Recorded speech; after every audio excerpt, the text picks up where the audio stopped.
Thought I'd give a little talk on sharpening. I'm not the world's best sharpener. I don't feel I need to be for the kind of work I do.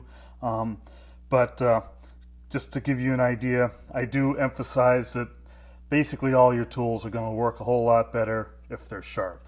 And so if you get to the condition like this one where it's been used to trim fiberglass, and I actually need to clean up the bottom of this, but it's not going to, after cutting glass, my tool's not going to be great for cutting wood.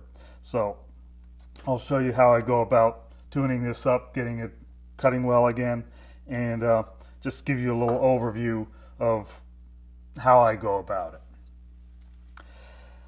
It's important to remember that what I'm doing, I'm not machining hardwoods to trying to make perfectly square edges and glue joints between hardwoods for a tabletop. I am making glue joints between cedar strips, but the cedar's soft, it's easy to cut, and it's not that hard to deal with. I don't need a razor sharp tool in order to do what I'm trying to do. It needs to be sharp, but it doesn't need to be scary sharp. I guess I'll start with my standard sharpening stone now are these diamond stones, DMT diamond stones. This is a coarse, I guess the blue side is 45 microns and the red side is 25 microns, and I also have a green here which they say that is 9 microns, something like that. So I generally use these to do my day-to-day sharpening. If things are really bad, I'll start with the blue. Otherwise, I'll start with red and I'll finish it up with the green. If my tools are really bad, I have a glass plate here with various grits of self-adhesive sandpaper on it. So I've got 80 through 220, and I can take and deal with a very bad tool on here. And if it's super bad, I've got a wheel, grinding wheel, and I can really take it down with that. These are sort of unusual that I go to these, and it's very rare I go to the grinding wheel, but occasionally it does have to happen. Having a setup that's at a comfortable height makes a difference. All your work's going to be better if you can do it from a comfortable position. Right here I'm just using the end of my little work surface next to my strong back. I have another table where I do my work, but it's not so easy to film it there. I'd probably with this one start on the blue side, get a little squirt of water. Just try and first get some of the crud off, and then I just wiggle the blade back and forth until I feel it resting solidly on the work surface, on the stone, and then I just start sharpening. I'm trying to keep the tool level, so I'm trying not to rock back and forth. I'm sure I am a little bit. So the question would be, do you ever use a jig? Yeah. Sometimes I'll use a jig. So here's a Veritas jig, which is really a great setup to get an accurate angle. It has this little angled duber here, and so you align this to about the width of your tool, sock it down, get it in here, and rest it up against the side of the guide rest, and then tighten down on it to clamp the blade in place. Then you can take the guide out. And so right now I'm on the yellow here, and I'm using the yellow 25. So this should be 25 degrees if I went at it now. I have no idea where this blade actually is, at this time as far as what angle it's actually set on. Again, I've been hand grinding it for a while, so it could be well off from what I'm doing right now from this 25. So one way to just see what's going on if I'm using a jig, dry the blade off, take a Sharpie, just blacken that whole surface. I'm just going to dry off the stone so it doesn't interfere with the Sharpie. Shouldn't, but and so now just a couple swipes. All right, so right now that's where it's cutting, right in one corner.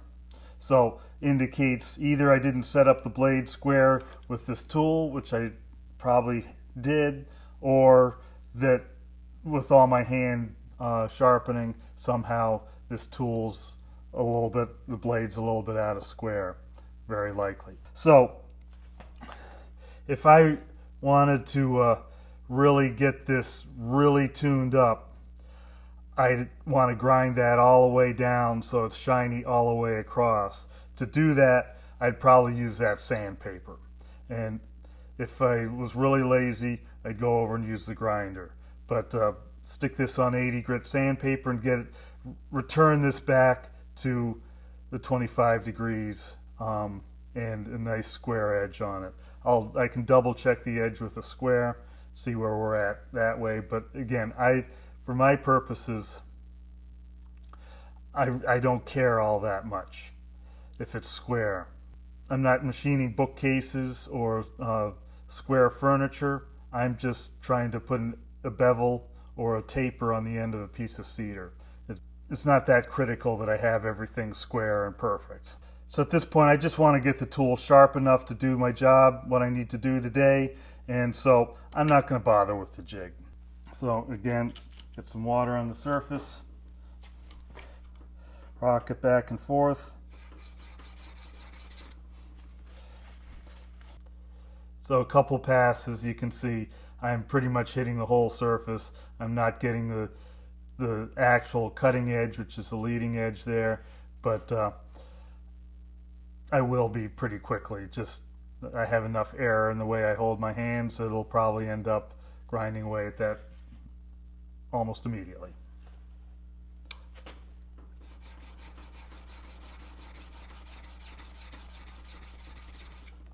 So I have full pressure across the whole edge of the blade, and I'm holding it with both hands, and I also have one finger sort of dragging just to sort of as a guide to my angle, so I can feel if I'm keeping it consistent. It looks like I'm being pretty consistent because I still have black at the top and black at the bottom, so that's the Sharpie marks.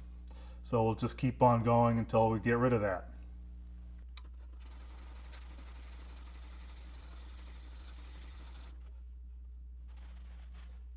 So now starting to get the whole surface, obviously, except for that little corner which I hit when it was in the jig. But the rest of the surface is getting good. Still a little black along that leading edge, but I'm going to keep on grinding down. I'm going to start swiping my finger on the back side forward to see if I can feel a burr being raised.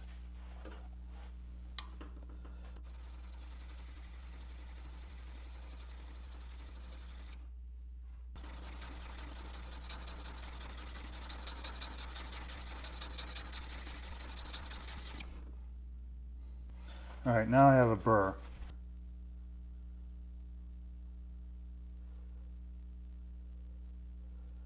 There's a distinctive burr there. Doesn't really show up, but there's something going on there. So that means I've ground down this face, the bevel face, all the way down to the back face. And so now I'm just going to cut that burr off on this side, a couple strokes. I'm done with the coarsest grit. Go up to the next grit. And right now, there's no burr on this side, no burr on that side. So I'm going to try and get rid of the scratches from the coarser stuff.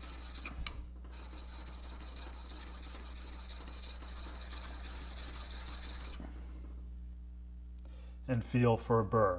I've got a little burr there. It's even smaller than the last time, but just feel a little roughness as I run my finger across the blade. So out. I'm not rubbing in, I'm rubbing out.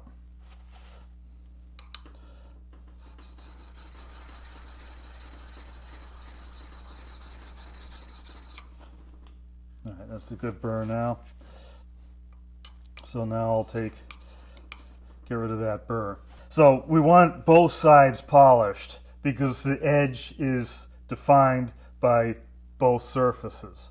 So if it's rough on one side and smooth on the other side, the edge is rough because the one side defines how rough it is. So I want to try and get a good polish on both surfaces. And again, I'm not trying for a mirror finish like some people might be, but just get a good edge on there. So I've gotten rid of the burr, clean off that stone, get the next stone. Just keep it from moving around with some clamps here, a little bit of water.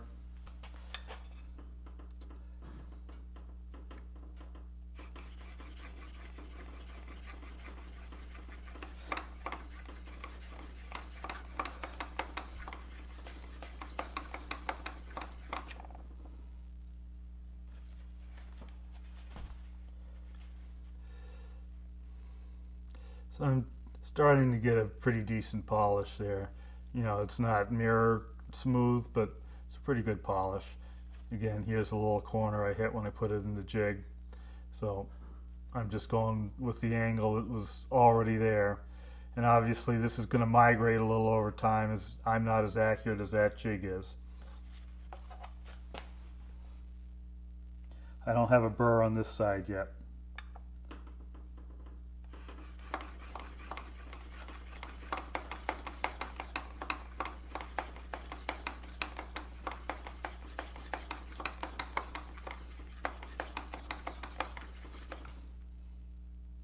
And I'm starting to get a burr, a little bit more. As I'm going here, I'm moving from side to side on the stone just to make maximum use of those diamonds there, so don't wear it out in one spot completely before it's worn out everywhere else. I have a good burr now, and now we'll get rid of that burr on the other side. When I'm polishing the other side, I lift up ever so slightly on the tail end, so my polishing is happening primarily right at that cutting edge. There's no point in polishing the whole back. The only part that really matters is right along the cutting edge. So by just a little bit of lift up in the tail, I'm concentrating that effort on that leading edge there.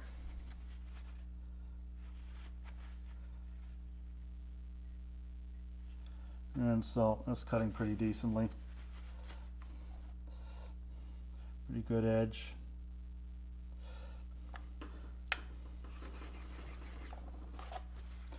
All right, and now that's good enough for most of my purposes. You know, this should cut just fine. I don't know if it would cut paper, but it's good enough for cedar. If I want to go a little bit finer, I've got a piece of MDF here and some buffing compound.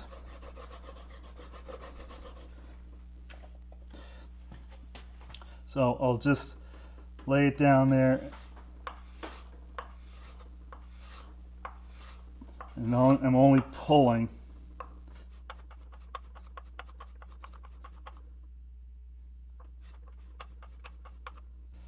Get a little bit more of a polish on there.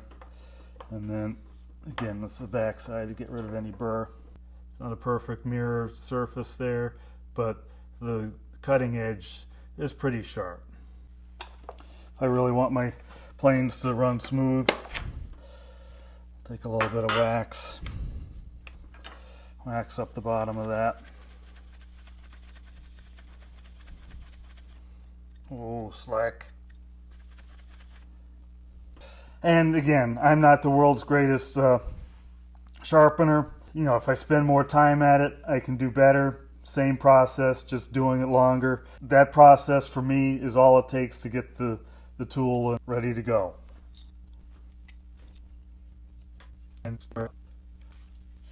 So the transition from not cutting at all to cutting just about right. There's a quarter turn.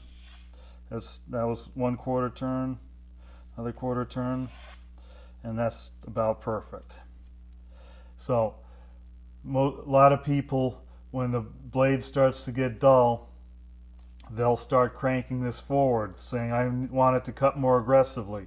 So start cranking that blade forward to the point where the chip has trouble getting through. It does cut a bigger chip, but the gap it has to go through is even narrower, so it starts leaving stuff behind, and to the point where it just is completely gummed up and nothing will work. So it's a very fine line between not cutting at all and then cutting nicely. Still okay. Yep, still okay. Starting to cut too much. I haven't gone a full rotation yet. It's cutting hard. Now nothing can get through. So finding the fine point where this will let it chip through and cut well is half the battle. So that's my talk about sharpening. Again, I'm not an expert, but does the job. If you want really fine sharpening, go to somebody else.